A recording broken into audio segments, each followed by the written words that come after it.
बस एक ही चीज कहना चाहता हूँ और आश्वस्त करना चाहता हूँ कि हाँ, मैं आप समर्थक रहा हूँ और मैं हूँ, लेकिन उससे कहीं ज्यादा जरूरी ये है कि मैं एक बीजेपी विरोधी हूँ। मैं आइडियोलॉजिकली बीजेपी और आरएसएस का पूरी तरह विरोध करता हूँ। আগেই না লাইন পেয়ে আন্দোলনের উদ্দেশ্য ছাত্র না, ছাত্রদের নিয়ে 10% কথা আর 90% কথা বিজেপি আরএসএসের বিরুদ্ধে আর হিন্দুদের বিরুদ্ধে, লক্ষ্য এটাই। কিন্তু এই ছাত্র আন্দোলনের শুরুর আগে কি বলেছিল? बस ये कि हम इस प्लेटफॉर्म को पॉलिटिकल प्लेटफॉर्म नहीं बना सकते। एग्जिस्टिंग पॉलिटिकल पार्टी से हम किसी को नहीं चाहते। আর বাদ দিলাম বাকি ধর্ম, শুধু আমাদের হিন্দু ধর্মকে টার্গেট করেই কথা বলা হচ্ছে।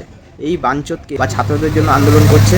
যখন দেশের 29টা পার্টিও এক হয়ে বিজেপিকে হারাতে পারছে না, তখন ভেসে তো থাকতে হবে, তাই হিন্দু বিরোধিতা স্লোগান করছে। ছাত্র আন্দোলনের নামে আমার ধর্মের নামে খারাপ কথা বলবে, সেটা আমি সমর্থন করব না। আর সব দলেই করাপশন রয়েছে, সব দলেই চুরি ছেঁচড়ামি রয়েছে।